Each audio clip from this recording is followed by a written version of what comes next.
2023 meeting of the Niles Main District Library Board at 7 p.m.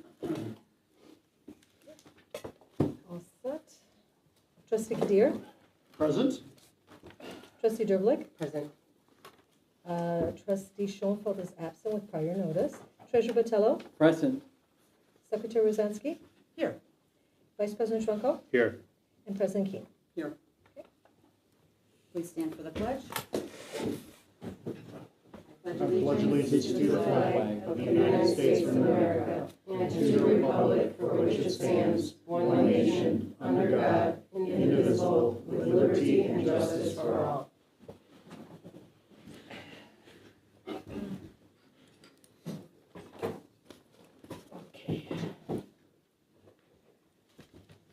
Okay. Approval of minutes. I'd like to make a motion to approve the minutes of the November 15, 2023 public hearing, 2023 Truth in Taxation. Second. If there aren't any comments, we can take the roll. Trustee Kadir, you second, right? Yeah, I second. Thank you. I just want to make sure I recognize Second. voice. Trustee Kadir? Yes. Trustee Derblick? Yes. Treasurer Botello? Yes. Secretary Rosansky? Yes. Vice President Trunko? Yes. And President Keen. Yes. 6-0 passes. I'd like to make a motion to approve the minutes of the November 15, 2023 regular board meeting. Second. Thank you. Any comments? Okay, Margaret. Trustee Kadir? Yes. Trustee Derblick? Yes. Treasurer Botello? Yes. Secretary Rosansky? Yes. Vice President Trunko? Yes. And President Keen. Yes. 6-0 passes. I'd like to make a motion to approve the minutes of the November 27, 2023 special board meeting. I second.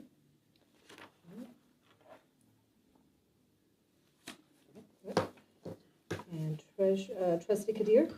Yes. Trustee Derblick? Yes. Treasurer Botello? Yes. Secretary Rosansky? Yes. Vice President Trunko? Yes. President Keen. Yes. 6-0 passes.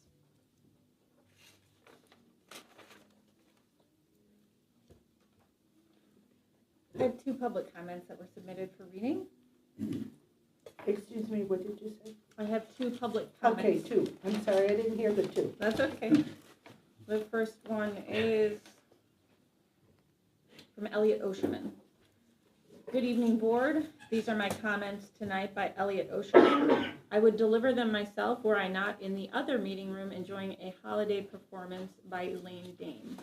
I will forego my usual starting comments about addressing the entirety of the board. I will forego my usual comments about providing copies of these comments ahead of time so that all of you may follow along. And I will forego my usual nine starting declarative sentences about not being silenced, about remembering actions, and about voting on or early towards April 1st, 2025, the date of the next library board election and election processes.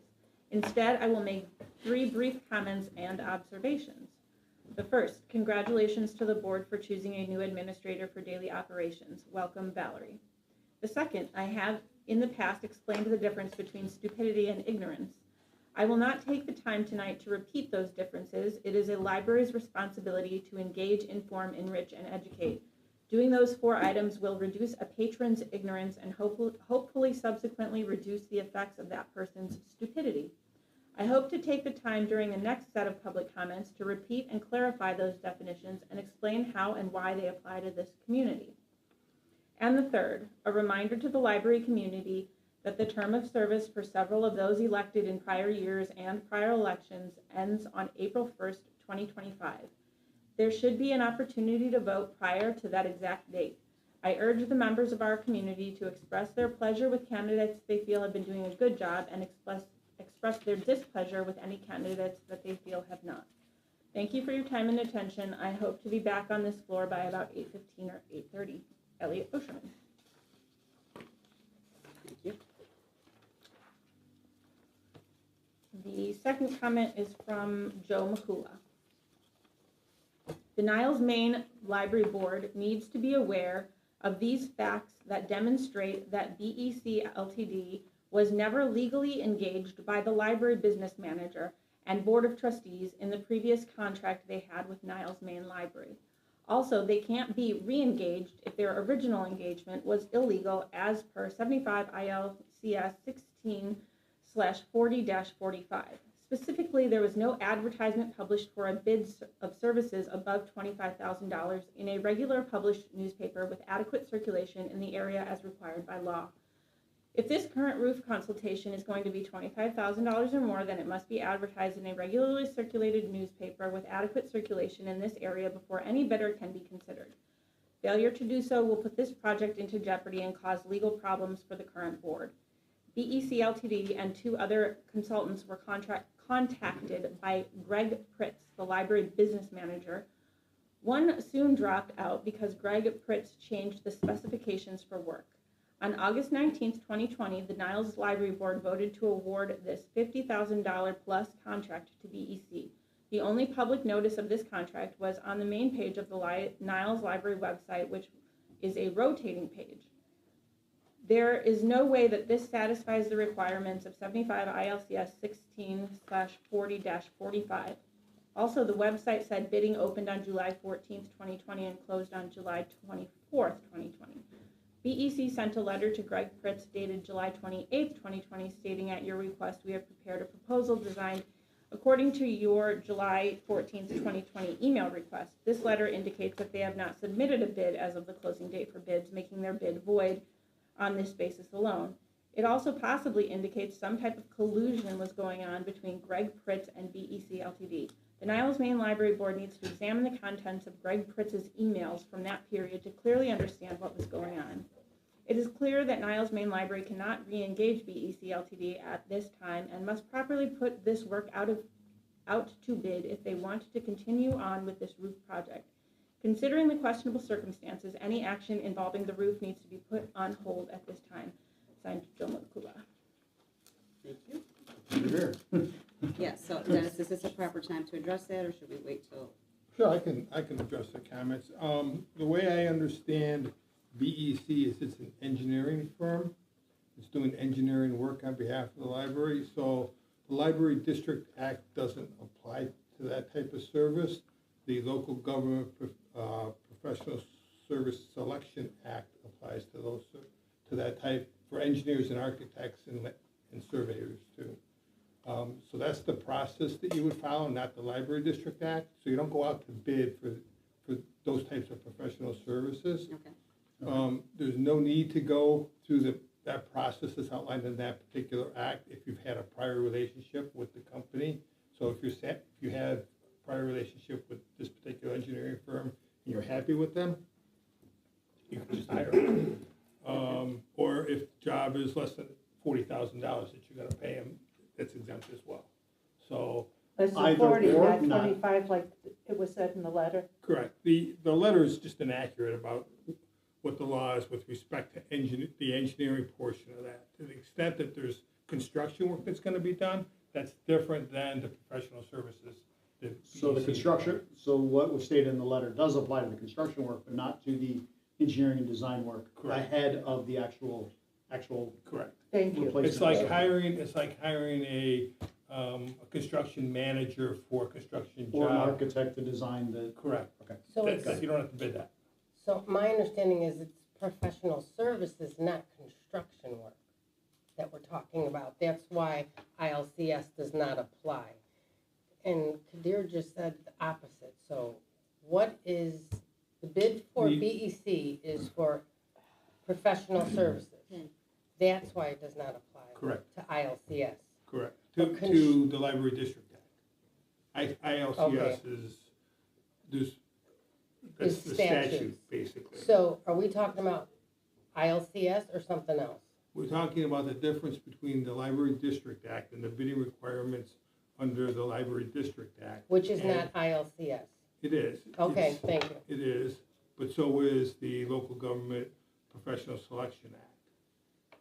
So they're all ILCSs. It's just a way of But does it- codifying But it. isn't there a different number for local? Yes, So what is the one you just mentioned, the local? It's the local government professional selection, professional services selection act. Okay, which is what we're talking about as far as Correct. BEC I can goes. actually And give where you a can citation can you to give me it. the number or something? Yeah. He's Because looking we I could would probably Google- use that I in would- the future. You should be able to Google it. I got it If for you you. can't find it, but It's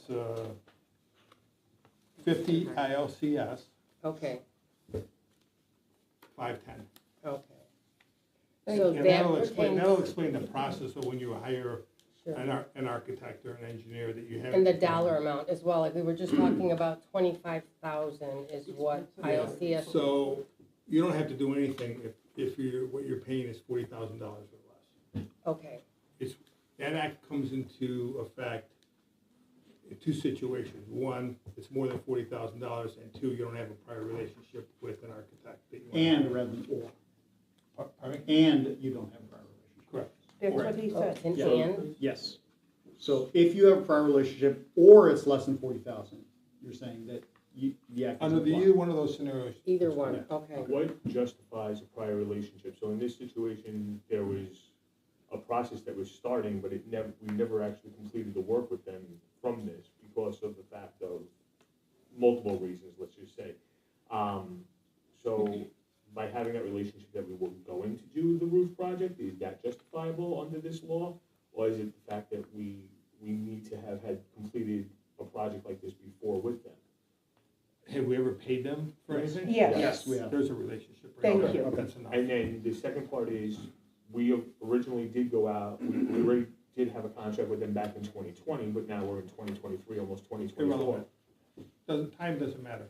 So even though that, You could have a contract relationship went 10 away. years ago and been happy with them and said, okay, well, now we got a project 10 years later, we're sticking with the same people. okay, but the construction aspect, we do have to go out to bid if it's over For, yeah, for the 25,000. actual physical construction aspect, if it's over $25,000, you have to go through the bid. So in So the other actual words- roof replacement itself. Correct. Yes, that's exactly what I was gonna say. The guys who are actually doing the work as far as the replacement. Yep. Trustee Durblick, are there any other questions regarding this letter that you know of? Pardon me? Do Any you other know if there's any other questions? questions about this? I mean, I don't know if anyone else has any questions. Is No, that what whether you're you asking do, I me? think she's asking. No, I'm asking. No, I just need a clarification on what, statute it describes, the relationship with BEC, because I was unfamiliar with that. But thank you for showing up at the last minute. I mean, this is incredible, Pilar. We never get the attorney here that fast. But thank you. This is wonderful. Appreciate your help.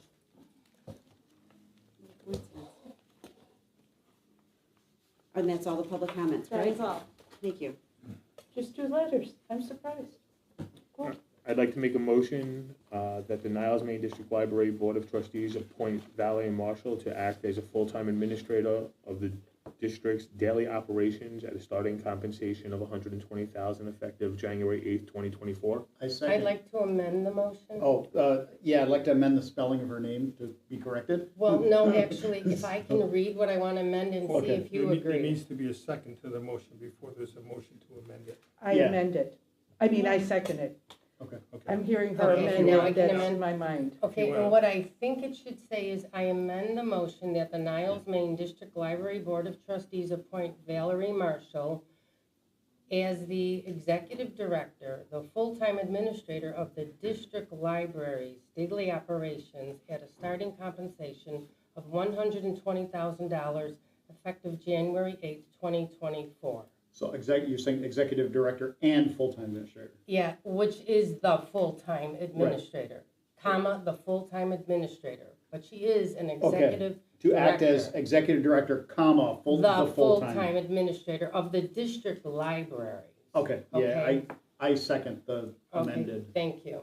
yeah, I agree with those. You know, if I could those, check, so- modifications. Act as the executive director, full-time administrator? Is that Act as Comma. executive director, comma, Comma, the Executive full-time administrator of Mhm. the district libraries. Yep. Okay, thank you. Just want to make sure, okay, so, so Motion executive and a director second. should be capitalized in that. exactly. Yeah. Pilar, do you remember, or Cassandra, the job posting on Rails, was it listed as executive director or library director? Or? Executive director. The language, the full-time administrator of the district's daily operations comes right out of the statute. That's why it's there. Okay, Yeah, because we did have Dennis actually prepare that motion, so. okay. We Yeah, have to so we vote have on to the vote on the amendment amendment. first, right? Yeah. So, So can I ask a Yeah, question first? I'm So, comfortable with it. Before we vote? That's what I was Dennis, asking. we're done. Dennis didn't say anything, we're good. Excuse me, I'm asking Dennis, thank you. Thank you, Dennis. so trustee Durbalik motioned and trustee Rosansky seconded, correct? I Yes. second. No, actually. Kadir second. It is. That's, Oh, so several Okay, people no, I, went, you I- went to a different I motion. said Okay. the original one. I Thank you. seconded it. I appreciate that. No worries. Okay, so this is for the amendment, and I'm going to take roll. Trustee Kadir, Yes. trustee Durbalik, Yes. treasurer Battello, Yes. secretary Rosansky, Yes. vice president Trunko, Yes. president Keen. Yes. Okay, so it's 6-0, and it passes. So that's the amended motion. Congratulations. Thank you Well, so the much. amendment- Very hold on, good. hold on, hold on. Wait. The only thing you passed was the amendment. Amendment, The- yeah. The Oh, yeah. main motion is still on the floor, Oh, jumping the as gun. amended, I was preliminary. almost. Okay, Let's just get past this. Jump the gun, sorry. So now you're voting on the main motion with the amendment attached to it. Is this where there would be trustee comments and things as well at this Sure, point? you can make comments. So I'm a comment, Valerie. It is a pleasure to bring you on aboard. You know, some of the things that you were working on with the Americans with Disabilities Act and moving things into the future for libraries. I'm really excited for you to bring that to Niles. So thank you. Yeah, I will add, we're very excited to have you on board. Thank you, I'm excited too, I'm really looking forward to it. Yes, I think you'll be an incredible addition. You have excellent ideas. You seem to have touched on every area of interest that we'd like to further our library in. So thank you. Thank you. And thank you for coming tonight so that we could introduce you to the community, and welcome. Absolutely, thank you so much. I'm really excited to work here. I'm really excited to be with the community, the staff, the board. I think we're gonna make some great strides together into the future. Ready to vote on it? So now we're voting on, Now The we're voting on original amendment. The original motion as amended, As to amended. hire her. So the amended motion was just to include the executive director Correct. title. Gotcha. So we're all set? Yep. Trustee Kadir, Yes. trustee Durbalik, yes. treasurer Battello, Yes. secretary Rosansky, Yes. vice president Trunko, Yes. and president Keen. Yes. Now, 6-0 congratulations. passes. Went back to the starting block. And just to clarify, trustee Kadir, you seconded that one, that was Yes. the original too. Okay. No, No, I, So Patty Or was Patty the see, second. that's Patty why- seconded. Yes. That's why I I did. asked, yes. Yeah, okay. Because never with the mind. amended, it got crisscrossed. Yes, Thank it you did. so much. I'd like to make a motion to approve operating expenses of $309,222.60, payroll expenses of $250,438.33, special reserve expenses of $8,215.68 for a total monthly expense of $567,876.61. I second. Are there any questions on the bills? I had a question, I guess it's gonna get directed to Rich. I got an answer on the Cintas Ultra Clean service. Can you explain to me a little bit more what that, I mean, I know it's a once a month sanitary thing. What exactly do they do during that process that our regular cleaning service can't do during that service? Is that something you want me to express now, or do you want me just to tell you afterwards? I'd like to hear, Well, I mean, They I'm, basically sanitize it, they come in with a machine that steams, the entire surface area that's, non-porous in the bathroom, and we have that surface, once a month. Okay. The grout, basically, all that kind of stuff that you can't get to on a daily basis. all right, maybe you and I could follow up tomorrow or something, and we could talk more about the cleaning. I appreciate that. Thank you. Any others?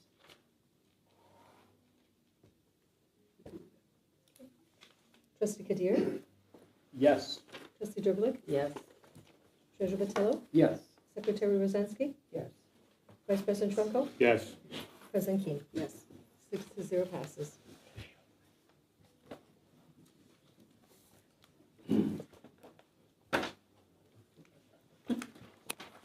So we are in 8 treasurer's reports, and we have a guest for the audit tonight. Welcome. Hello, great to see everybody again. Thanks for being here. Of course, floor all mine then? Yes. Yes, Great, sounds good. Good evening, everybody. My name is Brad Porter. I'm here on behalf of Lauterbach and Naaman as the principal overseeing the library's financial statement audit process. Here to provide just a brief recap of the documents that we've issued at the conclusion of our fiscal year 2023 audit. Again, great to see all of you again. Before I go any further, I'd like to give a special thank you to Lysandra Pilar and the team for all of their efforts in getting us to this point this evening.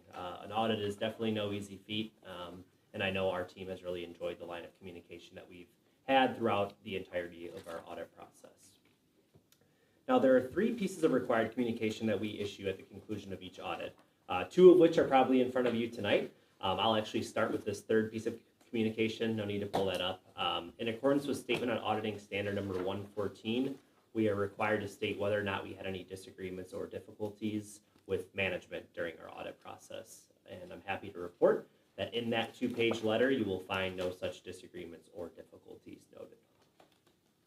Now, you should have a copy of the annual financial report and management letter, which I will briefly discuss here this evening. Everybody got a copy of those documents? Which are we looking at? We're going to start with the annual financial report, which is going to Thank be you. the thicker of the 2 bound documents. Thank you. Now, I know there's a lot of material in here, a lot of pages, so I'll do my best to keep it very, very high level for our presentation here this evening. And absolutely, if any questions come up after the fact, just feel free to reach out. So let's start with page 1, which is never actually page 1. You usually got to turn about 4 pages or so. It's funny how that works. But so page 1 is going to be our annual, our independent auditor's report. This is undeniably the most important page of your audit document. We, as your auditors, are hired to generate an opinion on the cleanliness of the financial statements. Oops, sorry, I'll give everyone a moment to get these distributed. Just couldn't resist, huh? Tom, you hate copies? Yeah. There it is. Pilar, do we have a copy for Tom? I know. Rich?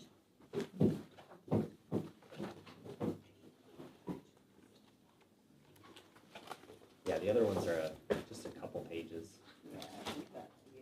We'll share that one. No worries. Oh, No. No worries.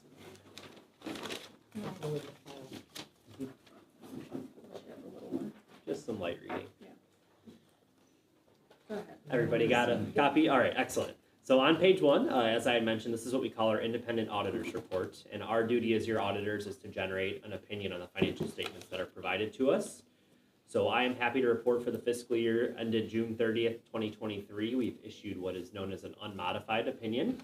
An unmodified opinion is the cleanest form of opinion that any governmental entity can receive as it relates to your audit process. So ultimately, it states that we as your auditors believe the financial statements to be presented fairly and that there are no material misstatements that we were made aware of during our audit process. So congratulations. Thank you. Turning to page 5,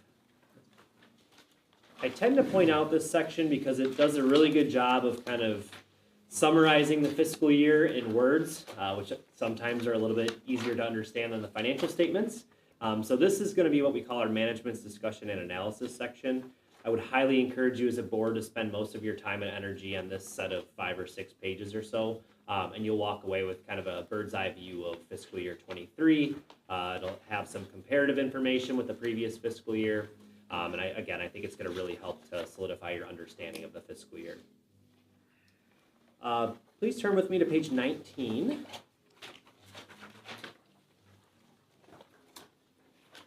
Can you just, in the financial highlights, can you explain the difference between the net position and total fund balance? I sure can. How much time we got? Whatever it takes. Give me the Yes. 14 sentence Yes, version. sure thing. So in governmental accounting, we have what's called the full accrual basis and the modified accrual basis. Okay. The full accrual basis includes long-term items, capital assets, debt, IMRF net pension liability, so on and so forth. So your government-wide net position is including all of those long-term items. Okay. Your fund balances are going to be more of the short-term, narrow focus that you're accustomed to seeing on a monthly basis Yeah. via your treasurer's reports and things like that. So that's how was that, 14, 15 seconds or so? Yeah, Yeah, no, I said 14 sentences. Perfect. You did Oh, gotcha. So yes, your change in your overall net position at the governmental activities level is never going to tie to your change in fund balances because Okay. there are capital acquisitions that are happening every year. There are changes in your IMRF actuarial valuations that are accounted for Okay. at the government-wide level. But, from a pure what's in our accounts, we're looking at the second number. Yes, that is why you want to to lines up more with what I'm. exactly. So pages 14 through 16 are going to be your government-wide financial statements. Okay. Notice how I jumped right past those. I tend to focus my time and energy on what you're more accustomed to seeing, which Right. is your, cash in, cash out, short-term liability, short-term assets Right. Perspective. So from a short-term liability, short-term asset perspective, I wanted to point you in the direction of your income statement for your general and special reserve funds on page 19. Page 19. Yeah, Back I'm to here, I'm 19. trying to figure out what I'm looking Yes. Everyone with us? All right, Yes. excellent. So the third line up from the bottom is what we call net change in fund balance. That's going to be the difference between our revenues and our expenditures for the fiscal year. So in theory, it's our growing or our decreasing fund balance for those respective columns. So you'll notice that the general fund had a $1.2 million increase in overall fund balance for fiscal year 2023, whereas the special reserve fund had planned capital outlay expenditures, reducing the fund balance down to about $3.54 million at the end of the fiscal year. Everyone clear on that? Yes. Excellent. You'll also notice a non-major column there. That is going to be the summation of several of your smaller special levy funds that can be found in the back of the audit report. They don't meet the criteria to be a major fund, which is why they're not reported in the front schedules. Any questions on the audit report before I jump into the management letter? Excellent. Well, the management letter conversation is an even easier one than that because it is a pretty clean one for fiscal year 2023. Oh, the other so. one. Yep, that's going to be the second bound document that you have. All right. Okay. That works for me. And page? What's that? Page? Oh, there's only two of them, so it's the first So, one. first page. Okay. Yep, so the primary purpose of our management letter is going to be to communicate to the board any internal control weaknesses, deficiencies, recommendations, best practices, as well as upcoming accounting pronouncements. So in the case of fiscal year 23, we had two current recommendations, which I don't want to alarm you because those fall into that accounting pronouncement bubble. These are not weakness or recommendation related. These are going to be for two upcoming accounting pronouncements that may potentially, with an asterisk, have an impact on the library's financial statements.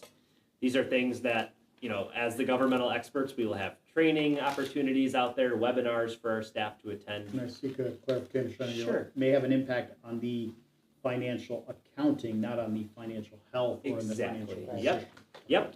Which obviously those two can have an Right, the same right, impact, but yes. You chose your words carefully. so yeah, just- exactly. Just making sure. Yep. So these two comments are going to be GASB 100 and GASB 101, which you'll notice GASB 100 has an implementation date of next fiscal year.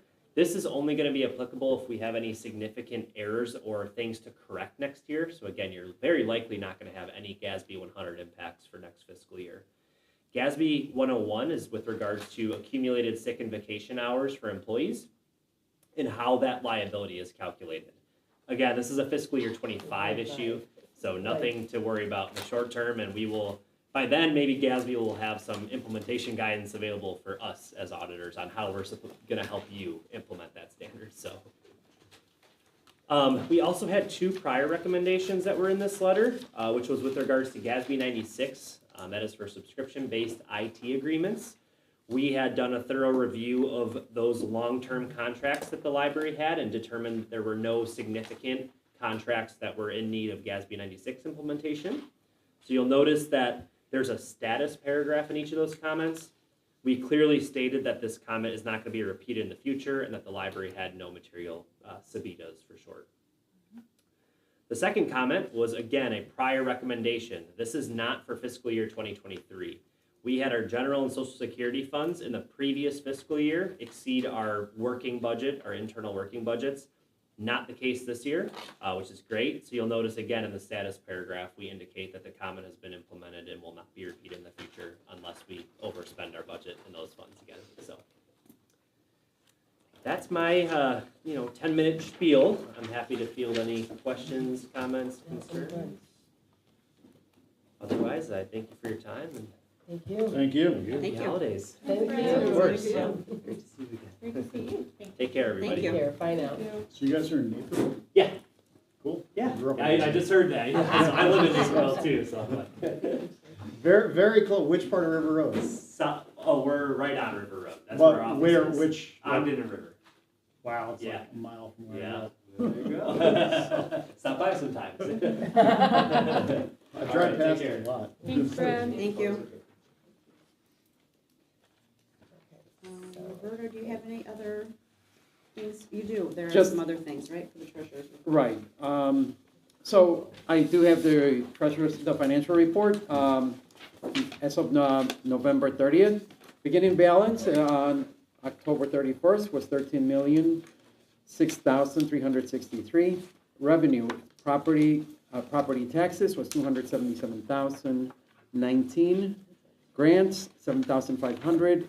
Investment income at $26,166. Passports, $7,072. Book sales, $1,052. Others, $1,124. With regards to expenditures, we have employee expenses. The salary was $255,060. Employee fringe benefits, $50,672. Social Security, $18,036. Unemployment, $233. Additional operating expenses within expenditures include the library materials, $45,405. Library operations at $22,173. General and administrative expenses, $44,514. Capital expenditures, $8,216. Audit cost, $2,000. Utilities, $7,497. Building and equipment maintenance, $11,539. The ending balance from the November 30th balance sheet was at $12,762,029. Any questions? Thank you, Madam. Thank you. Taylor, do we need to go over the statement of operations or just I the? just wanted to make sure that nobody had any questions about what that is, if they hadn't seen it in previous years, which I can go over that briefly if you want me to. Only if there are questions. I'm sorry, what? The statement of operations, it's the annual Oh, report of receipts and okay. disbursements. No problem. No. No questions then? Thank you, Roberta.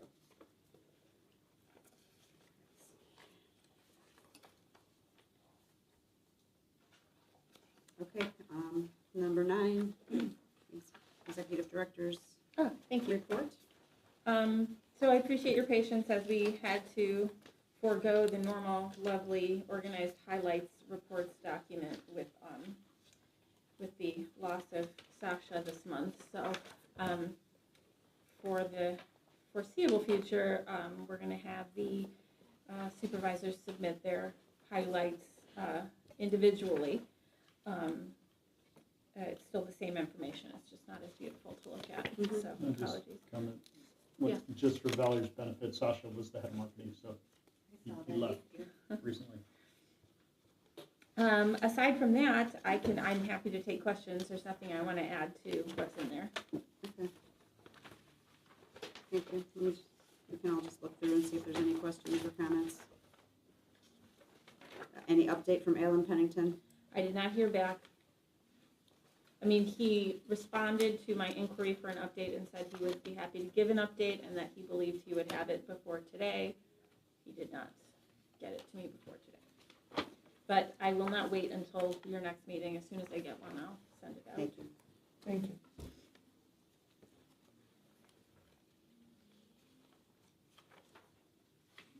It was really eye-opening for me, looking at the numbers of programming this year compared to last year. I am not looking at it right now, but that's what's in my memory. It just was an incredible jump in the number of programming, and it was very exciting to see that we're moving in that direction. Yeah, I think this month also included some big ones with the Halloween and Oh. Battle of the Books. Battle and- books and yeah, craft mhm, swap, yeah. mhm. Yeah, There's a the lot of good biggies stuff. are once Yeah. a year days Winter really blues. pull it up Yeah. for us, yeah.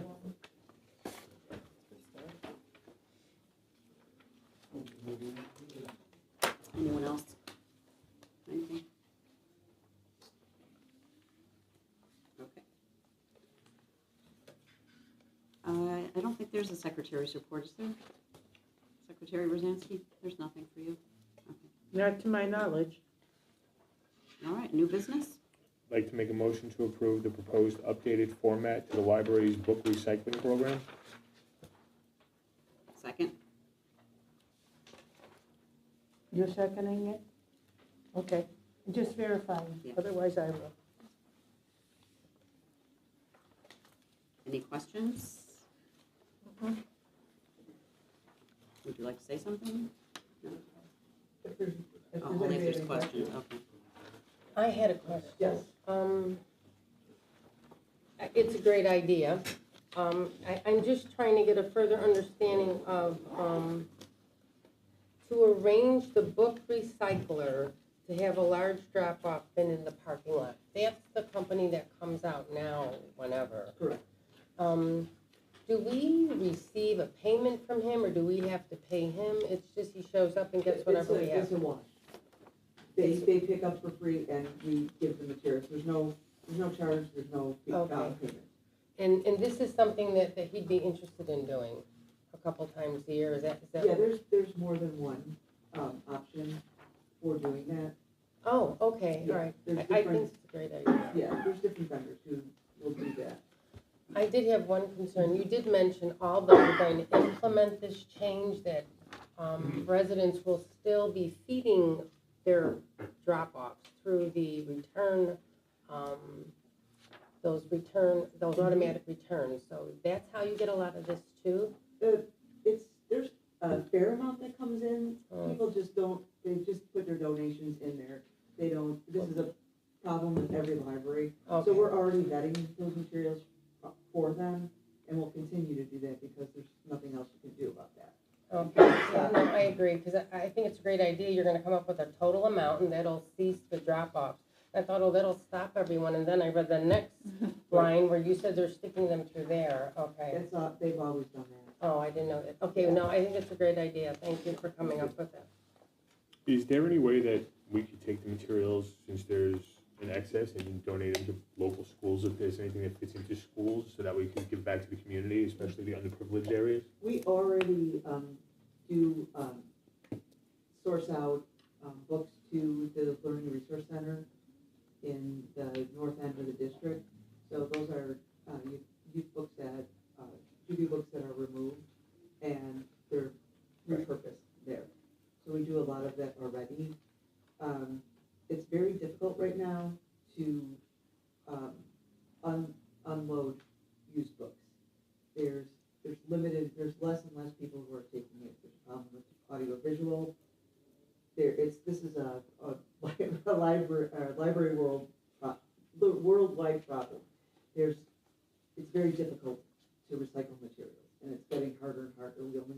There's really one recycling company, big one, Discover Books, that works with all the libraries, and they're understaffed, and they've limited the materials more and more. You can't get rid of audiovisual. Right now, we're taking it to Goodwill until Goodwill stops doing that. We've tried to reach out to schools, but nobody really wants our donations. Okay, and what about some place like Bernie's Book Bank up in? They take limited things, and they don't do as much of take a volume of things. We've done all these things trying to find it. What was it, what was the name of it? It's in Skokie.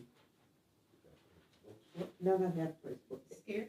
No, it's another one, and we had everything arranged with them to do a pickup, and then by the time we called for the pickup, they had already stopped taking So it's just, everyone's trying to figure out what to do with it. So the problem with the books that we're getting from the public is they're cleaning out their basement Right. and bringing us moldy, dusty books that we can't use. So they're going into it, so they're creating more work for us without any real value. So that's basically what we're eliminating. And we're still, all of our books that we would draw, they go through the Friend sale, and then those go to Discover Books. So maybe twice a year, we can let the community bring the books in, and then they can get proper distribution, recycling, and just take the burden off. Okay, so Victoria, Question. oh, sorry, Go go ahead. ahead. No, go ahead. So we're talking about two things. The books that you would be sending to a school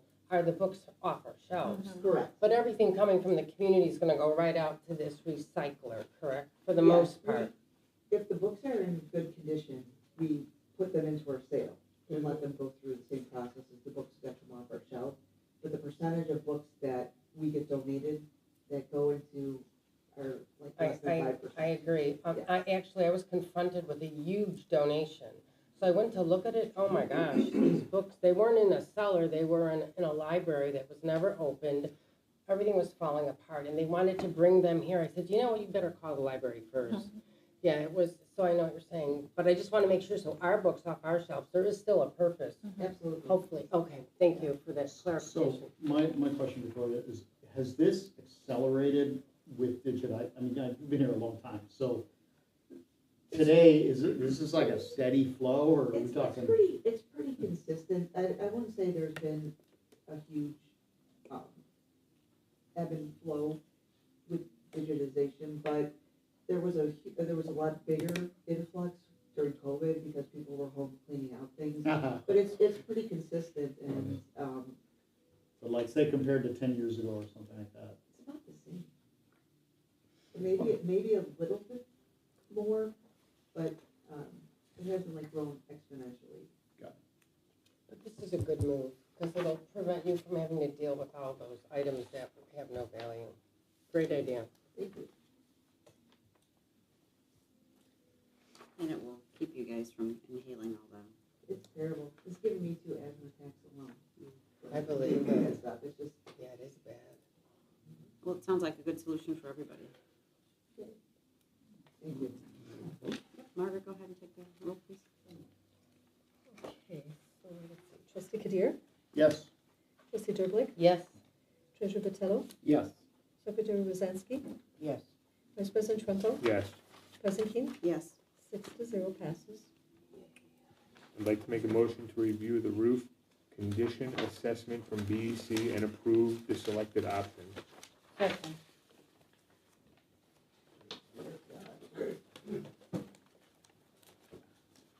Welcome. Thank you. Done. Thanks for being here. Can you remind us of your name, please? I'm sorry? Your name? Your name. Oh, I'm sorry. I'm Dave Balistrary. I'm the president Right, of Building and thank Envelope you. Consultants. Great. Nice to be here. Floor is yours. So, I'm sorry? The floor is yours. And I will say, I am hard of hearing, and 2 days ago, my left hearing aid went out on me, so I'm only working off of one, so I apologize. If I do have to ask you to repeat yourself, don't take it personally. Okay.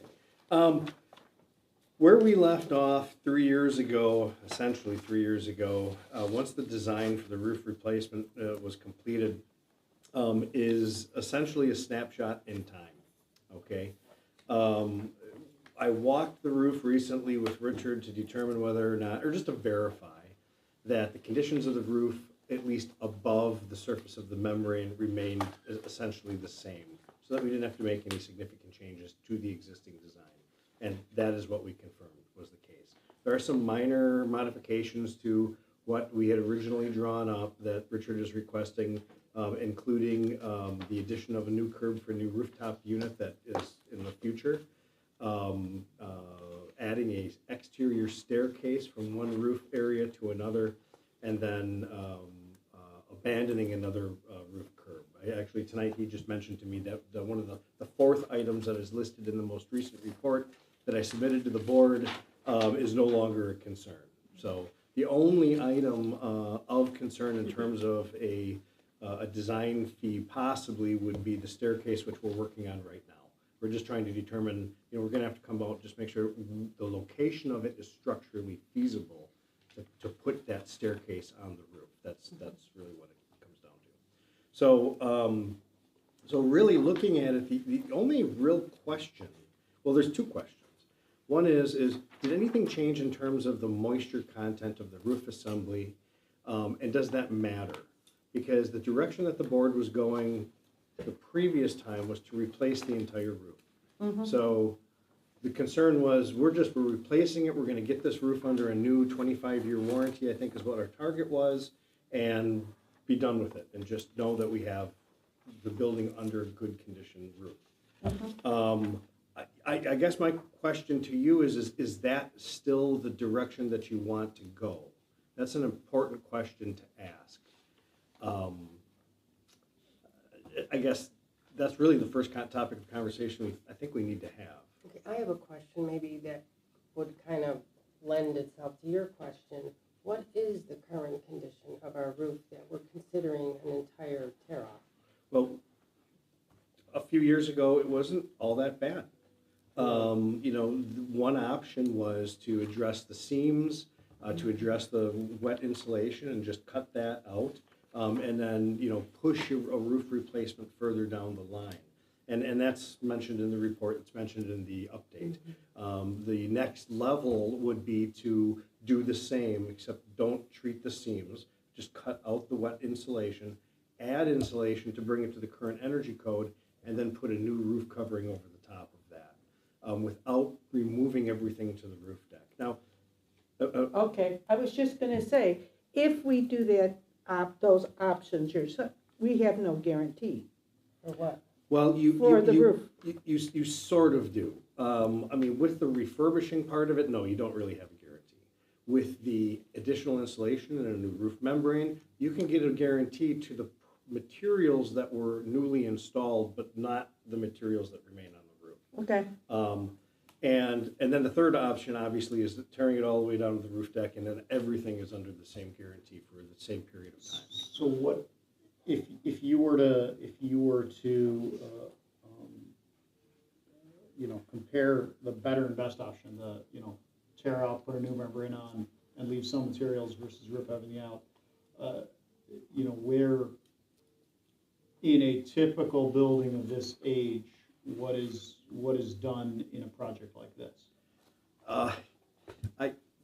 Nothing's typical. It really isn't. Of course. Yeah, every building is unique, and it's just like, humans are unique, and from a building science standpoint, you can't always say that, even if we're talking about pre-engineered metal buildings, they always seem to be cookie cutters, right? But the reality is they're not. So I would be, if you're asking my professional opinion regarding what direction we should go, I guess really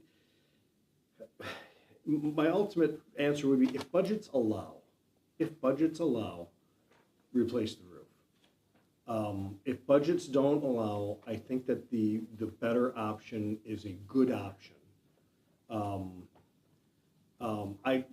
If budgets are purely out the window and there's just not money to do really anything, even the refurbishment can get you a few years down the line until your capital budgets improve. And that's, my job is to make sure that the project fits your budget, right? That's where I'm here. What So- about Could I ask? if there's the second option, the better option, where you leave some materials that we currently have, how do you determine, or do you determine that those materials are still in good condition?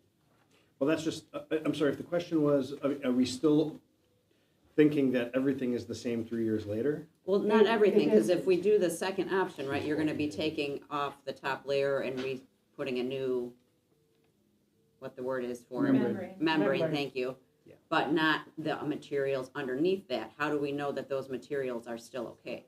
Well, so there's a couple of different ways that we can do that. One is we can do, a follow-up condition assessment. A real condition assessment. All we really did was, there was snow on the roof anyway, we really couldn't see much. but we could see that the penetrations hadn't changed. There were no additional curbs or a stack fence or that kind of thing.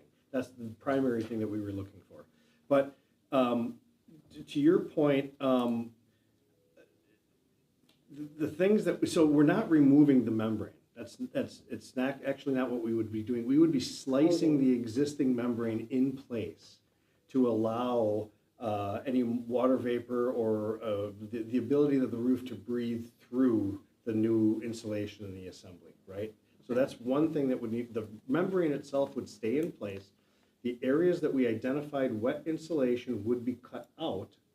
The bid would require the contractor to include a set number of squares of roof material removal to the deck, right? So we would say, look, you're gonna have to include 8 squares of removing wet insulation to the roof deck and replacing with new. And then they need to provide us with and that's just an example. I'm not telling you that that's how much. But then they would need to provide us a unit cost if today, in the last 3 years, the extent of the moisture in the roof assembly has expanded. So they're going to include a certain number of material, and then if they encounter more, whatever they encounter, they have to document, and then they would charge a unit cost beyond what they had originally bid at the base bid. Does that make sense? Yes, but Okay. they would be looking at all of it to see if it's, Well, so No. that's something that we could do ahead of time so that we can, get away from the unit cost possibilities, because sometimes that can kind of, if we don't know what we have and things changed considerably, it could be kind of a wake up, So I mean, what we could do is we could do an infrared scan of the roof and see if the moisture fingerprint or the thermal fingerprint has changed. Now, infrared technology does not find moisture in the roof assembly. It just is a heat tracer. And it's the heat loss as a consequence of wet insulation that's the fingerprint it's picking up.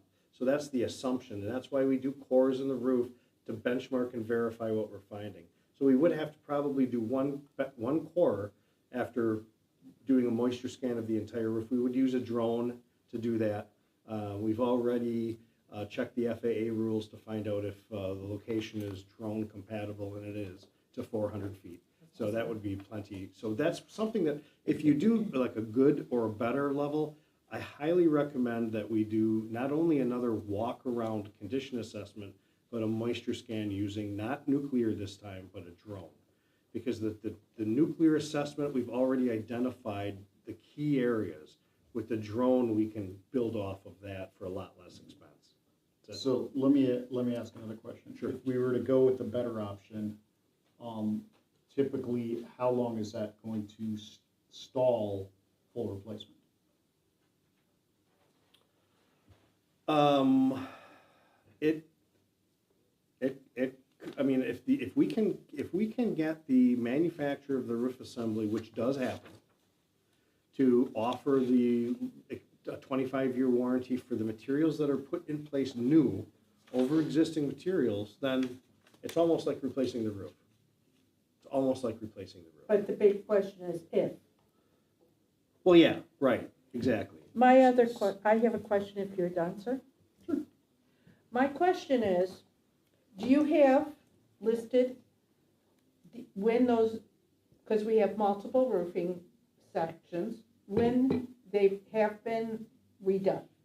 How long have they been up there? Because I know they've been out of warranty for multiple years. Sure, yes. Do you have any idea offhand how long they've been up there? Because realistically, I've had 2 flat roofs in the past, and I know they don't normally last that long.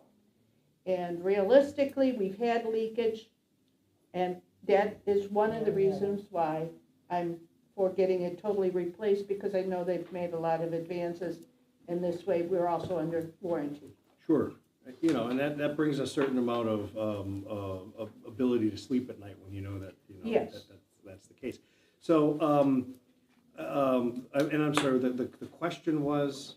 Do you have any idea of even the last roof that was put up there? And when it was How done? old the existing roof Yeah. systems are? Yes, I don't think how we- old are the existing roof systems? I think it's on page 12.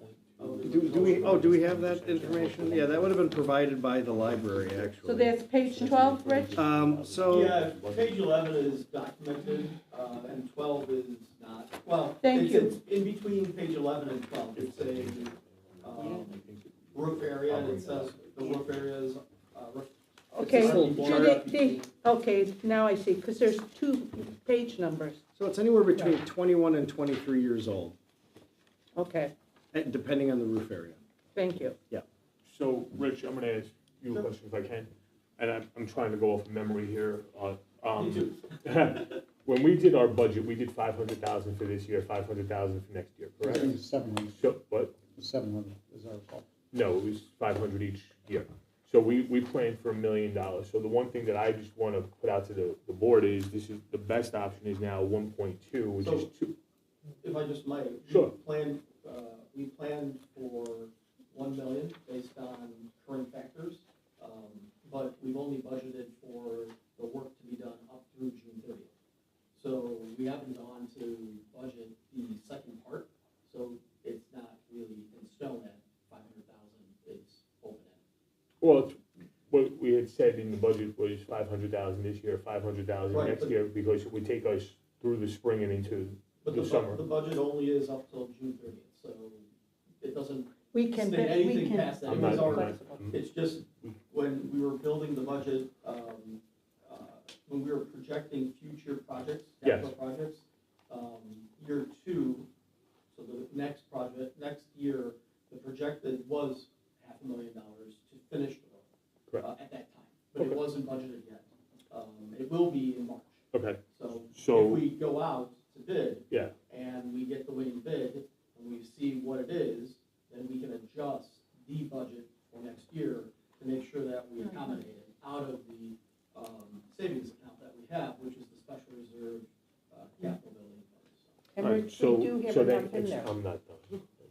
Excuse me, go ahead and finish. So what I'm looking at is from a board, and thank you, I appreciate the answer.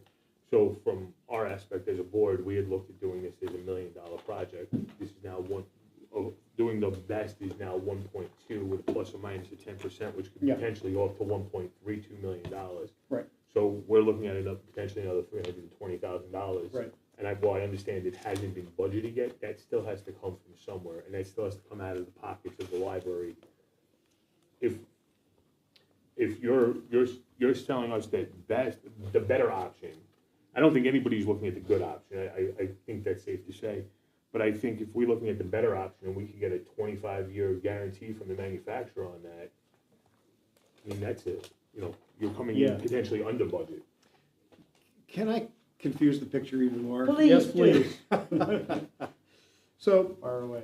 okay, so there are some ways that we can structure the bidding process to allow us an opportunity to see options. We can have a base bid to replace the roof, and then an alternate bid to provide this option, the better option. So the base bid could be the best option, and then the alternate can be the better option, and then you'll see where the numbers come in, and then a decision can be made. Thank you. Now, this is totally muddying the waters, but recently we did a very large manufacturing facility over in Elgin. And the building official over there allowed us a variance to not meet the energy code. Wait a minute, Not meet we have the Not energy village, code? we have the village inspecting this work, so I don't know if we can make that decision. Well, as a consequence of that, when I came to meet with Richard, I walked across the street and I met with the building official across the street, and I said, what's up? I know there's a variance allowed in the energy code for certain conditions. Would it be an option for the library to, if we just go back with what we've got, just leave it alone? You can do that. Pardon me? You can, if you It leave the depends. roof where it is, you do not have to change a current roof to code. If you replace something, you may need to change it to code. Some Is that what you're saying? Some municipalities Won't force disagree you to with do that. that. Exactly, yeah. Okay, well, that'd be nice. And the last time we were working on this project, we walked across the street and we had that same conversation, and the answer was no. This time?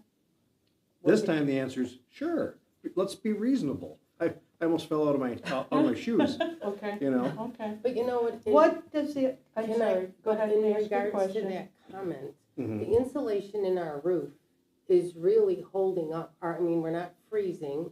And as far as the comments that we had water leakage, they were caused by, I think it was the air conditioning unit or some type of pipes. We have not maintained this roof on a regular basis. We don't have routine inspections or routine maintenance. So you talk about dry edges and everything that could have been prevented isn't. So yes, we'll get water, but we haven't had a horrible or horrific downpour because our roof is in such horrible condition. And those holes that you the boards you made for your samples or whatever, yes, that was a problem. I mean, that one department got a lot of water, but once those were filled, it was fine. So our roof is not in horrible condition. And sometimes we need to remember, maybe we're near the 25-year warranty or past whatever the warranty is, but the materials in this roof are good quality materials. So, I mean, they are doing what they're supposed to do, and if we would maintain the roof, it could last longer. So, that's one thing. So this idea of ripping it all off, I'm not sure we really need that. But I'd like to hear of an option that would improve it, and then to satisfy everyone who's concerned about a warranty, maybe, come up with a solution there. I'm not as concerned about the fact that the roof is past warranty, because as long as you maintain things, they last longer, like your car. So, but of course, we don't do a good job of maintaining it, but maybe the board will make sure going forward they do that as well. But I'd like to hear a good recommendation without ripping off the roof. And it sounds like they want number two. We've already got 3 options on the table. We'll go with one So I of the don't know three. that we need to get more options. But my concern is number 2 doesn't include the seams and whatever in number 1. So what would you do? Just ignore them? Let's compare 1 with 2. No, because you're replacing the membrane in number Okay, so then 2. you don't need it. You don't That's have, right. yeah, it's all brand new Worry anyway. about the So, seams. okay, I think thank what might be you. helpful would be for Rich to chime in and what you think And Rich, is since there. I've been put off several times, I have one major question. What do we have in our special reserve? Do we have enough to cover this? We have enough to. Isn't it over all 3? options, Yeah. So as far as going to the taxpayers, that's money we already have. You have to replace that money at some point, though. We don't have to replace it immediately. This is a major project. That's what the special reserve is I for. understand what special reserves for. I'm the one who fought to put the money that we needed to put Yes. in there legally that wasn't put in for the last board. But we also have to be mindful that we did just raise the tax levy. We did just finish a union contract. We have another situation, we have another agenda item to discuss later this evening with regards to salaries. We are spending money at a rapid pace as well, and we need to make sure that we do our investigation of the best option. If we looked at $1 million and now we're looking at 1.32, that's $320,000 we eventually have to move over from our general fund over to our special reserve, and that comes from our taxpayers. So what I'm gonna throw at you is, I'm gonna jump off what Carolyn and Jason just said. And that's the idea of what, we have the money right now. So because we have the money, what we're not looking at, can we do this or can we not do this? So I think the question we're looking at is more of a, does it make sense to do it this way? And that's where I want to hear what Rich has to say. But before you jump in, my question is basically, if you were to, every so often you're gonna have to do regular maintenance, and then every so often you're gonna have to do major roof projects, right? And that every so often, maybe once in 25 years and maybe once in 40 years, whatever it is, right? But essentially, you have to amortize those costs across that lifetime.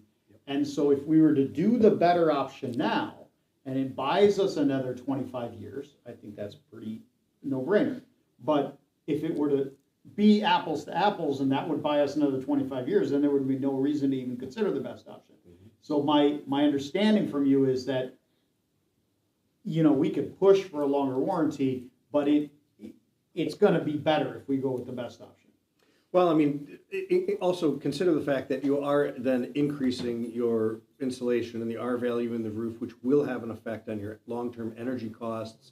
So there's going to be some ROI on it at some point down the line. When you say effect, what do you like? I mean, are we Return on talking, investment. but what level? I mean, are we talking 10,000, 20,000 a month, or are we talking like Well, $300 a month? That's We a don't good spend point. that kind Good of money. point. That's, but what is the ROI? That's what I'm asking. And we're not energy auditors, I'm sorry. Right, no, of Yeah, course. Yeah, yeah. Minimum. So, of course. But I'm just throwing that out there. But the other thing to consider is, you know, when the bids came in the last time, the spread was like nearly 30% from high to low. You know, I was shocked actually how far that spread was. They may come back in at that same rate. Now, we're trying to target, we wanna make sure that we're not missing that high end, right? So if they come in lower, that's a bonus for the library, right? But we wanna make sure that we're capturing that, because we certainly don't want these bids coming in higher. I mean, we don't wanna miss for you guys to make sure that you have the money available.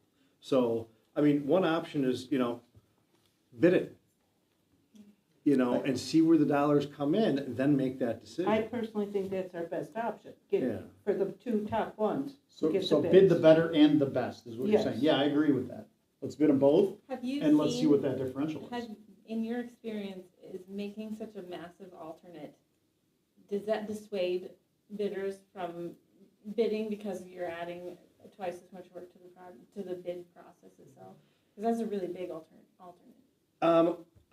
It depends on the size of the contractor bidding it. I mean, if they're a smaller player and they already have a large book of projects coming up, they might look at it and go, you know, we can't bite this off. But, you know, the larger players, which are most of the people who bid the project last year, I don't think they would even bat an eye at it.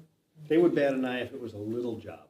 You know, they look at the smaller job, they go, well, you know, Is it worth my time to bid it? it might be better for a smaller contractor to tackle that one, you know what I mean? So, actually, you know, and by the way, when I was reading this tonight, preparing for the meeting, I did notice that I did make an error. And I know we're not even talking about it, but I want to make sure that you're aware of it.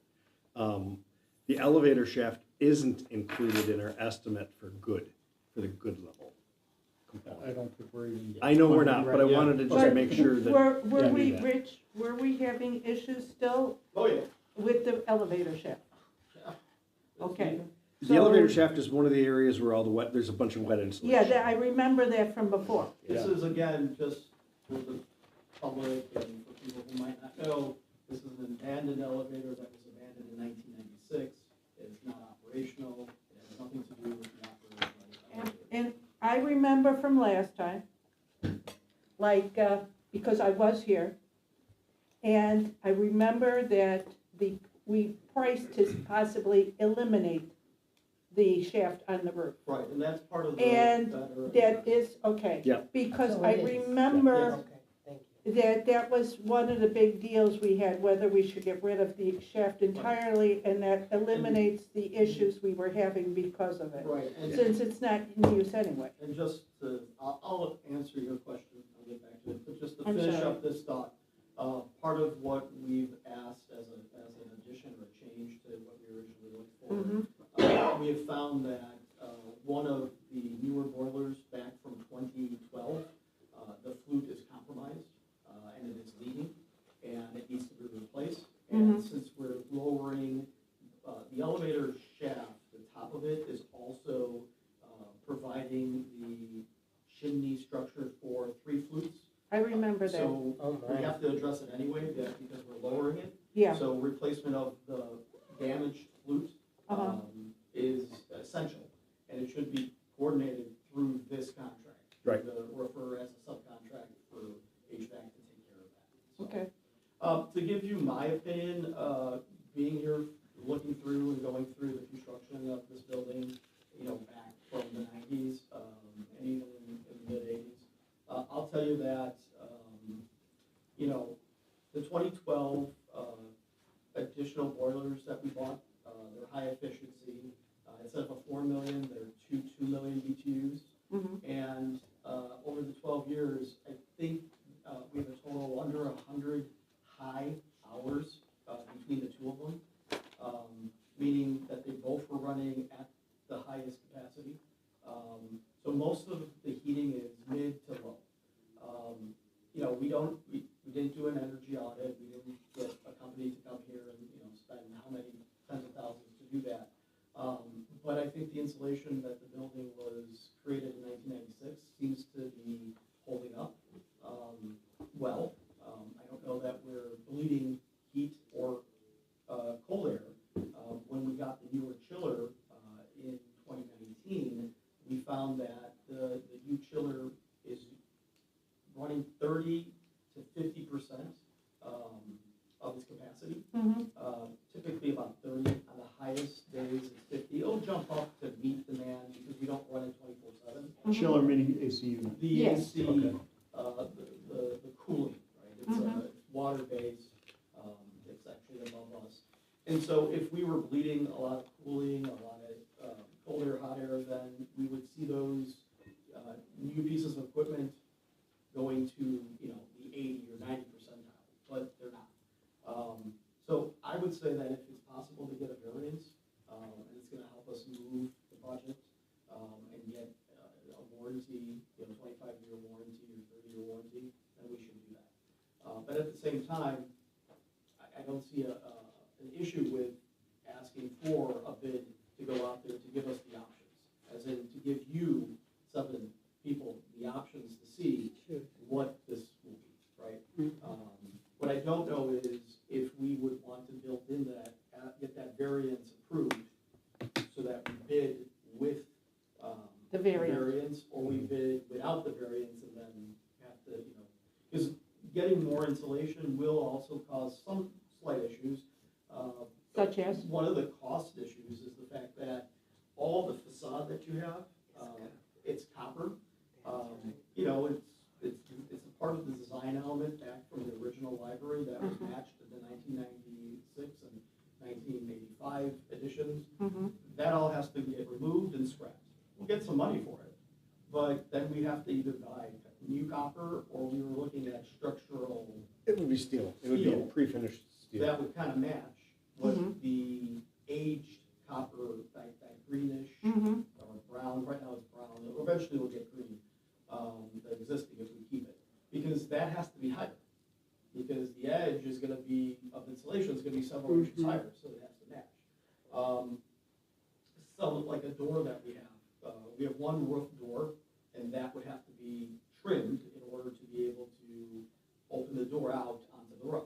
So these are small things, but, they do kind of add up in terms of, maybe not the door, but the trim around the building is gonna be a big thing. And that's what's adding to that best option cost. Yes. Because it's raising, it's elements that we can't reuse. So, which really, they're perfectly fine right now, and they should be able to be reused. Maybe some stuff needs to be changed, but. Exactly. So- So if we, I'm sorry. Sorry, Dave. So I guess what I'm trying to get at is if we look at a 40-year window or an amortization of all costs across a window, then we want to select the option which across that window is going to overall save the library money. So if we do a better option and it's going to last us 10 years and then we're going to have to replace the whole thing anyway, then maybe in the 25-year span, that's going to be cheaper to just replace it now. But if we do the better option, it's only going to give us, it's going to give us 20 years instead of 25, then maybe we do the better option. That's what I'm trying to understand, and I imagine we're going to have the, both bids in place to get. Yeah, exactly. The best time to make that decision is when we actually have the real numbers. Okay. Okay, my question, is it, since you said now, they're saying, yes, we can have the variance. Is there a way of getting the bids with and without the, with the variance, or, the way it would be with, say they said no? You know what I'm saying? As far as replacing the roof or the best option. Although I don't know that it would affect the best, not the better option, excuse me, I'm getting this best, whatever. The better option, I don't know that the variance would make a difference. Would it? Yes. Oh, it would, okay. Yes. So if the variance makes a difference, it should also make a excuse me, a difference in the cost. Yes. And the question, I think, for the library is having the additional R value and energy savings important to you? Or is it more important to save money on the front end of the roof project? Well, I know what my voice would be, but I tend to think not the entire board feels the way I do. So that's why I'm asking if we could have the price out for with and without the variance. Or is that too much of a hassle?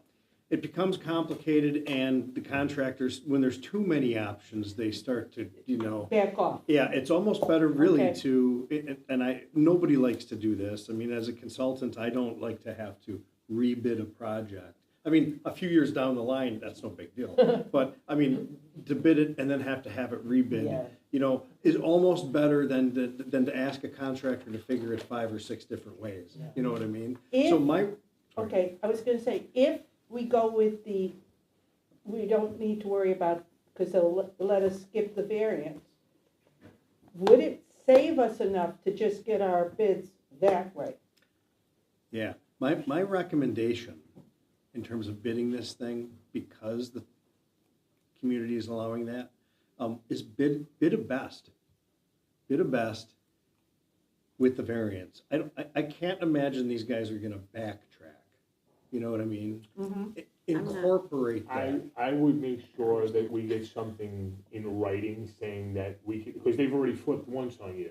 That's true. And I know that from knowing things and reading things, I know that the head of that department is just recently retired, and there's somebody new in that department, so we don't know what variance they may allow and may not allow. Okay. But if they put something in writing to us, then they're at least bound to something like that. Okay. And then Well, that's why I'm asking for it to be put in writing, because it may flip-flop. Yeah, and then this way, if they So is give the us variance that included? option, and it should make a difference That on the village says cost, yes or no to. get it according to whatever they have in writing. Okay, so we won't, as long as I can get it in writing from them, I'll just reach out to the same building official that I spoke with, ask him if we're gonna, tear off and go back with exactly what we had, will they allow the project to go forward? And if the response is yes, then I think then we're not gonna worry about meeting the energy code, correct? That's not going to, that's where you want us to go. Yeah, so. Because that gives you the absolute best option, not from an energy standpoint, but from a roofing standpoint and an amortization of your cost standpoint. Yeah.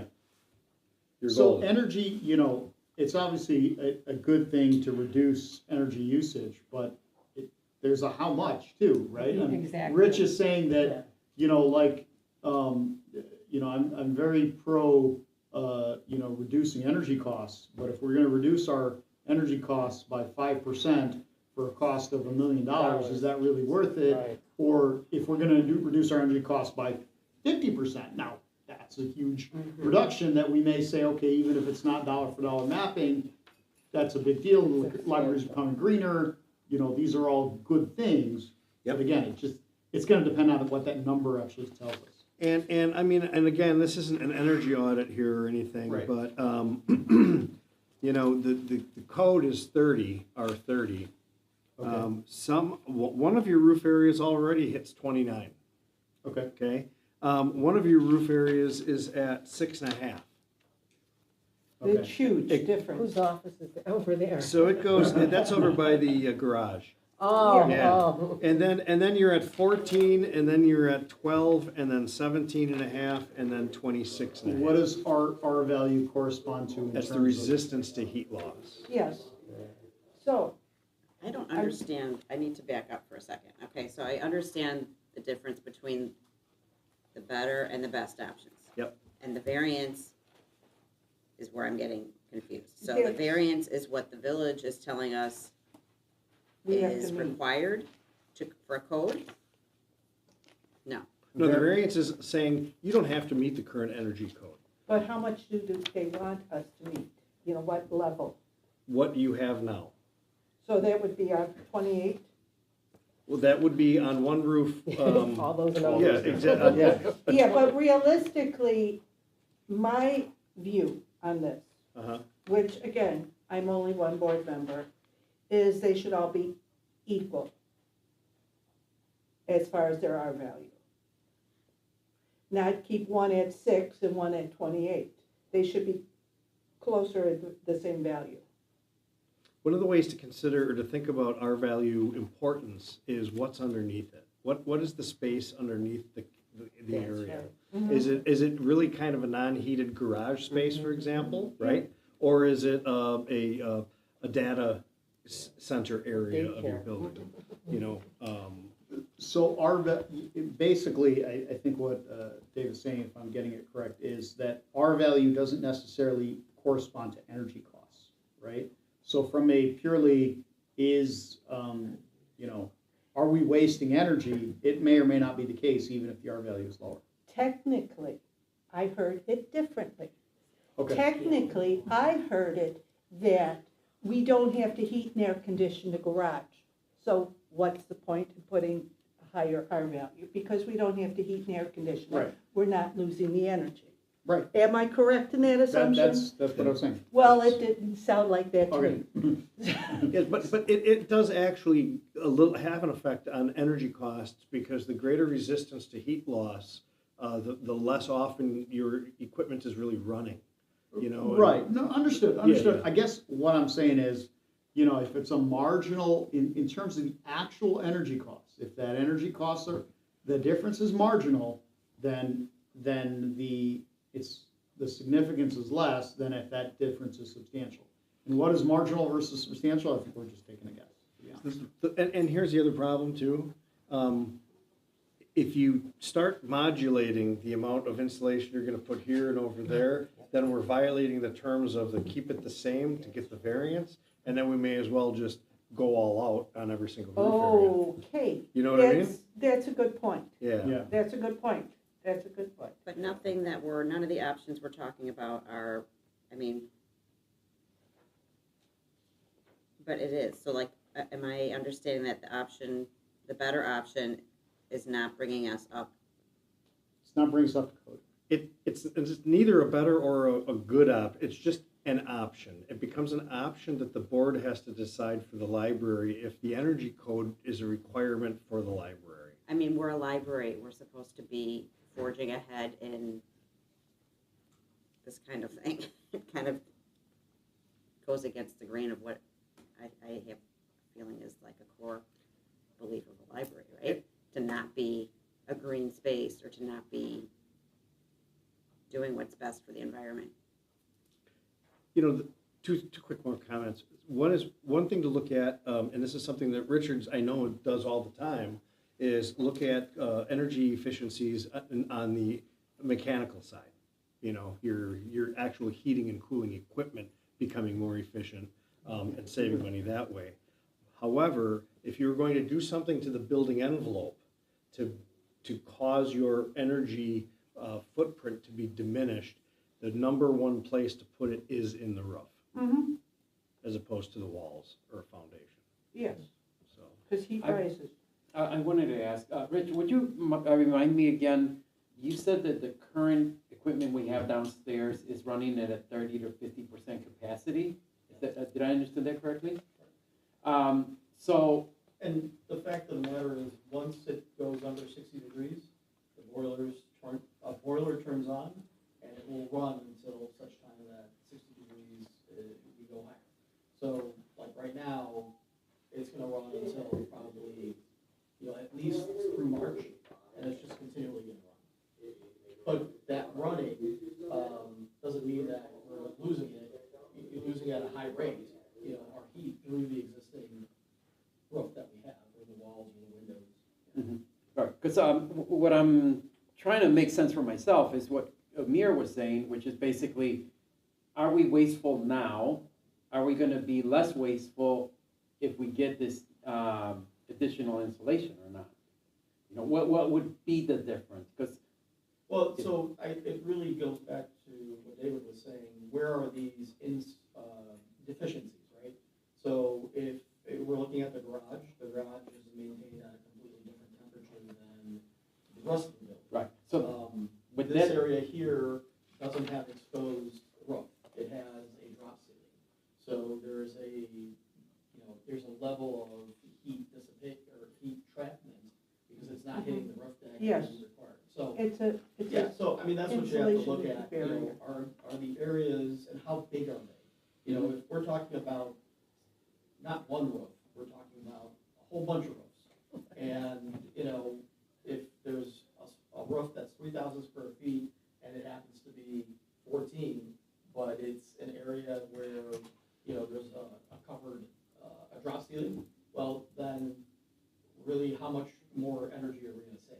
Right, and so, yeah, so I'll look in more detail, but I'm of the thought, what Amir was hinting at, which is, I wanna get a sense of, will there be an energy decrease? And will it be that much? But Yeah. my question is, To answer that question would probably require a study by And it's cost too much. audit company for energy efficiency, and I believe that would set us back on one, you know, past this budget year, in order to achieve that. okay, Rich? Yeah.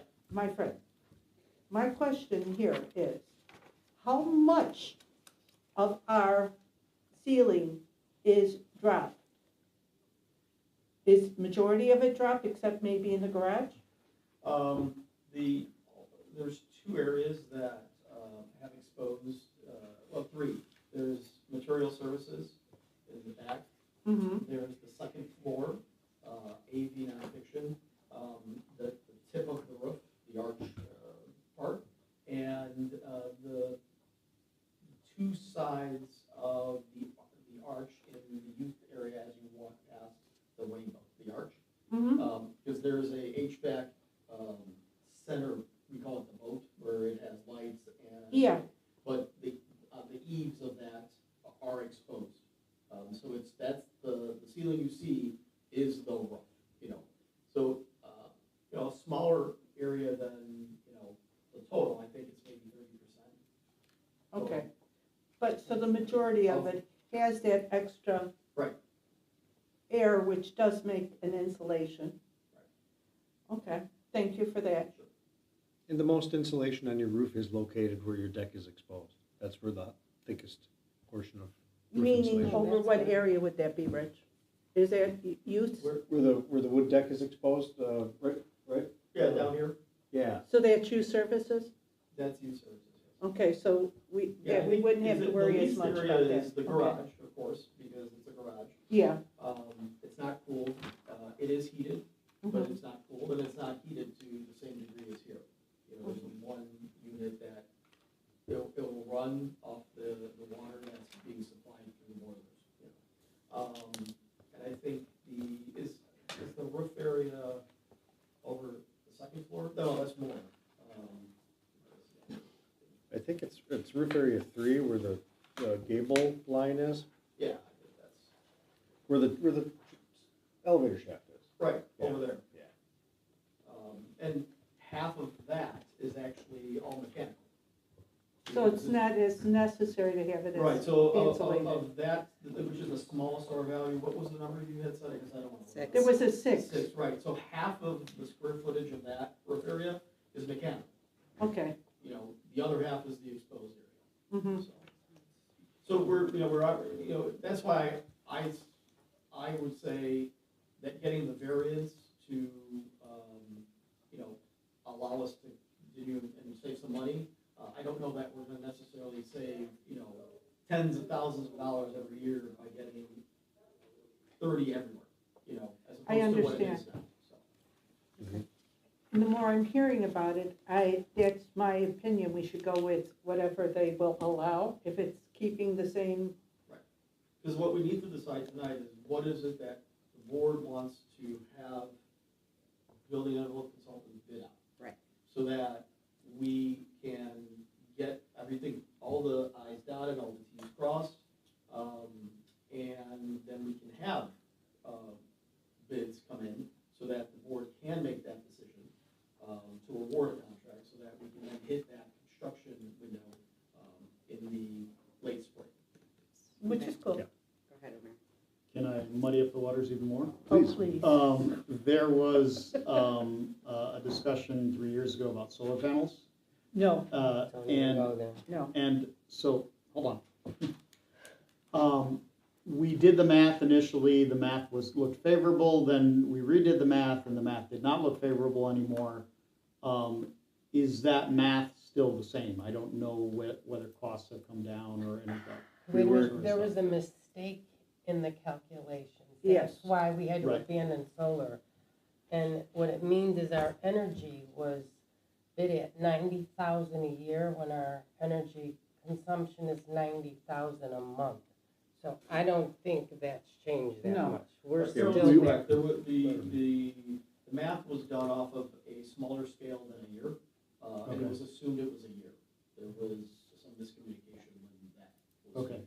We weren't So in other words, the gonna make math is not gonna work for. Exactly, we Right, weren't gonna make a exactly. It's the difference. same. In order for the math to For work, what we it would would have cost. to, like, solar panel the entirety of the property. And it's not worth it. So, you know, because the building is not the entirety of the property, and there's parts of the building that can't sustain the weight, nor do Exactly, all the wiring that has to happen, in order to. So in other words, we can't put enough solar panels on there to actually be. Make it- Benefits The is what? original reason we did that, Right. I was here, I remember. The original reason we did that was they said, let's just put out our wish list and see what it will cost. With the original figures, with the lower figures, we thought, oh, great, it will cover a big substantial amount of our energy usage. We found out after that, it will not. So That's a wish list the we could question. throw out with the And Okay. backlog. There was Okay. rebates and savings that are offered, but they're not offered for government agencies. Right. And institutions, We weren't they're only eligible. offered for private Of course. sector.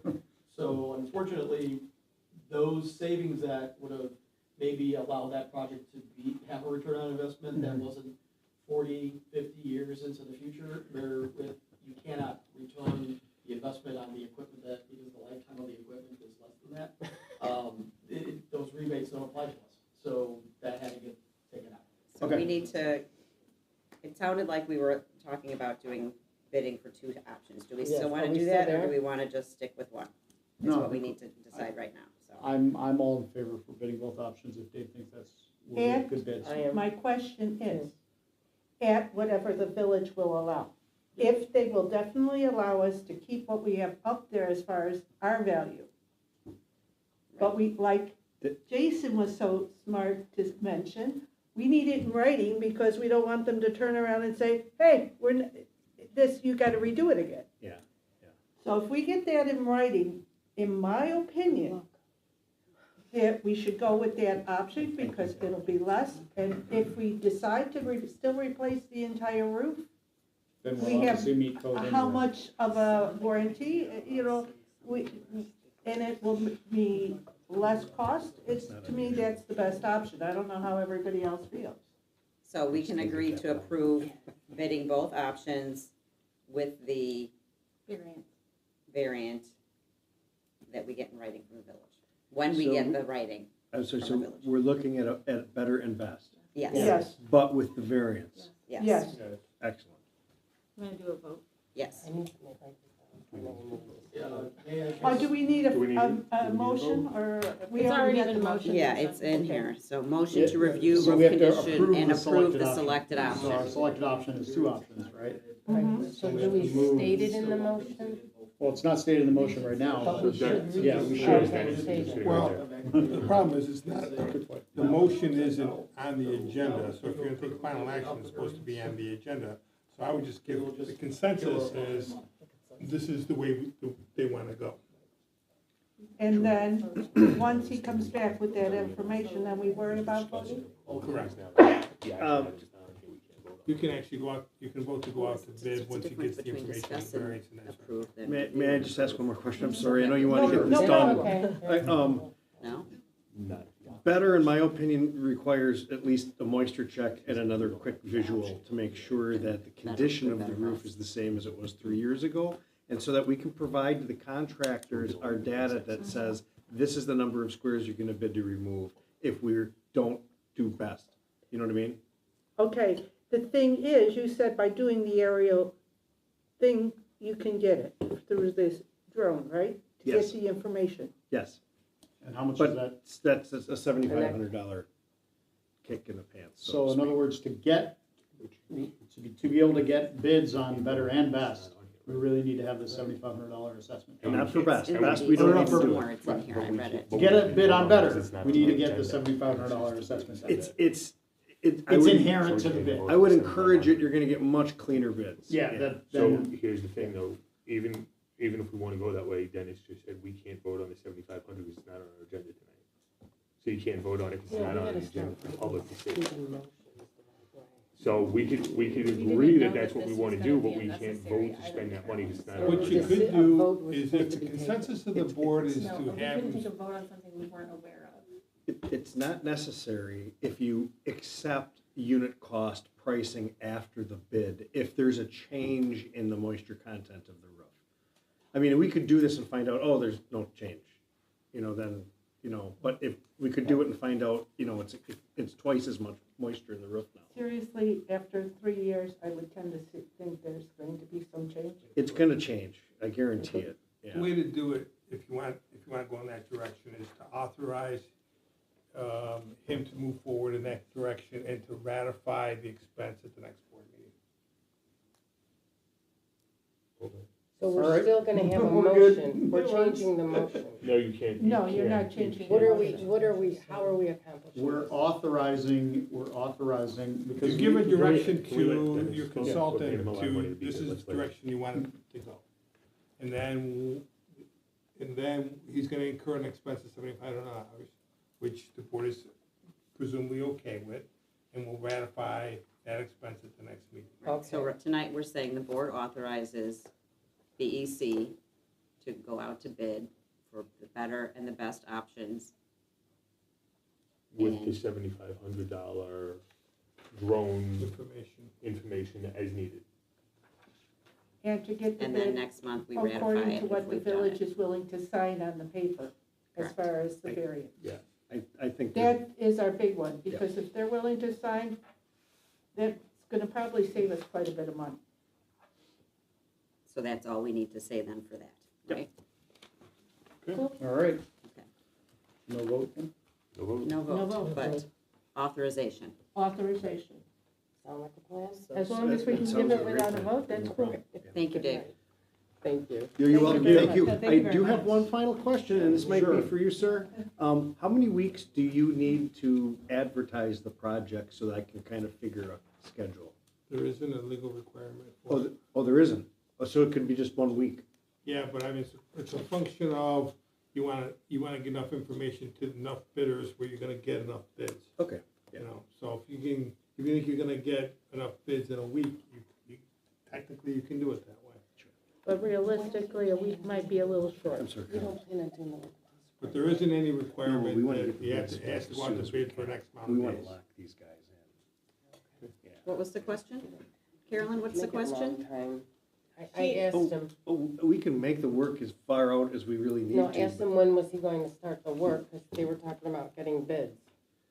But what work are you in, the work that he's doing? Oh, I meant for the- getting bids. Well, I meant the construction. That goes out to bid, and we'll have a schedule of when we want them to start, and Right. they'll bid that. My we reason can. for my question is, he said you can bid for a week, No, I'm saying Or you can add longer. the advertisement out for a week. right, or longer. So- And my question was, so when do you need them to do the work? I'm thinking, wow, we have all these months. His response is, no, we'd like to get them locked in. Yes, yes. So that's Sooner what I the was, better. that's what I was trying to understand. Yep, So thank you for we're gonna that. try to target like the last week of January to bid. That's what we're really gonna So try you're to do. gonna Cool. prepare the bid Cool. documents and I'll review them, is that the idea? We're gonna work to try to make that happen. It may fall into the first week of February, but I really wanna bid it right around there if we can.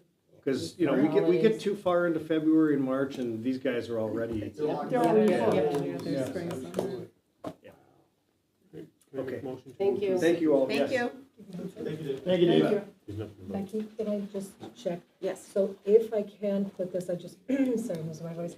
So basically I put something like direction to the consultant or the authorized VEC to go out to bid for better and best action. And then what did you want to put with the 7,500? I wasn't sure. It will be ratified at the next meeting. Will be, okay.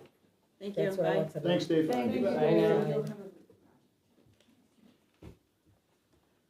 And I just wanted to check if that was all what I included. Thank you. Thank you. I'd like to make a motion to move into executive session. Gotta state your reason. Um, I'd like to make a motion to move to executive session for the appointment, employment, compensation, discipline, performance, or dismissal of specific employees of the public body, ILCS 120/2C1. I second. Yep, what's that? Trustee Kadir? Yes. Trustee Derblick? Yes. Treasurer Vitello? Yes. Secretary Rosetsky? Yes. Vice President Trumpo? Yes. And President Keating? Yes, 8:40. Thank you.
What time is Okay. it?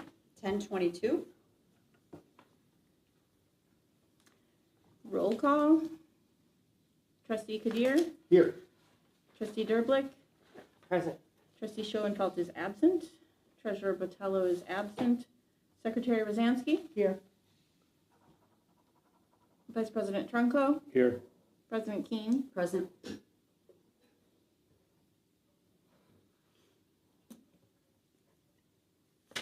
So we have 13 is action on closed session items. So is there a motion to approve increase of 5.5% COLA compensation for non-union employees? I move. Second. Do I need to restate it? We've got it. Any discussion? Any discussion? I think we've discussed it already, so I'm ready for a vote. Kadir, Yes. Derblick, Yes. Rosansky, Yes. Trunko, Yes. Keen. Yes. No, we got other. Becky, you made the motion, who seconded? No, I did. No, Kadir. I made the motion, Patty Patty seconded. Oh, sorry. She asked She what read it it. was, or Yeah. She worded it? entertained the motion. Yes, Entertained Yes. it, thank you. okay, All thank right, you. so does anyone have other? I do. I'll be brief. As we have our final meeting of 2023 and bring this year to a close, I do so looking back and reflecting. Over the last 7 months as a board, we have accomplished many things which we set out to do. The budget has been lifted back to a respectable level where we can run the library to the expectations of the community. We have increased the tax levy to prevent the library from draining its reserves to a point where we wouldn't have been able to support our community. As of tonight, a new executive director has been hired that will help move us into a great future for the Niles Main District Library. The roof was budgeted and will be fixed with one of the two options that we chose. We have righted a lot of wrongs from prior boards through many years. And let's not forget, we finalized our first ever union contract in under 6 months of a majority pro-library board being seated. This is just the beginning. We still have a lot more to accomplish as a board. However, the heaviest lifting is done. We set out to reclaim our library, and we did just that. One thing, as a board member, I'm extremely disappointed in is we preach inclusion of all. We speak about making sure everyone has a place here at the library. As I drove past the library the last couple of weeks, I noticed our wonderful Christmas decorations on the building. What I didn't notice were any Hanukkah menorahs during a time when the Jewish people were celebrating Hanukkah. At the time when Jews are under terrorist attacks across the world, we should represent the Festival of Lights and let all Jewish people know in the community that they have a safe place for them to come and to symbolize that we celebrate Hanukkah with them. And it's not only Hanukkah for the Jewish people, but we should also have more representation for Kwanzaa and even the Lady Guadalupe celebration that was just had. One of the things I feel is that when children and adults see this, with all the hate in the world today, wouldn't it be nice to have children ask and learn about different religious and cultures around the world? Maybe this will lead to more inclusion of everyone and some less hate in the world. Thank you. Like to make a motion to adjourn? I'd like to make one comment. During this holiday season, I would like to wish the library staff, library residents, and the Board of Trustees a very Merry Christmas, Happy Hanukkah, and Happy Kwanzaa, and to all of you and your families, a very healthy New Year in 2024. Thank you. Are there any other comments for other? No. I'd like to make a motion to adjourn.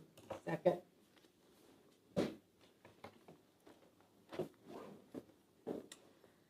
Kadir, Yes. Derblick, Yes. Rosansky, Yes. Trunko, Yes. Keen, Yes. 10:26.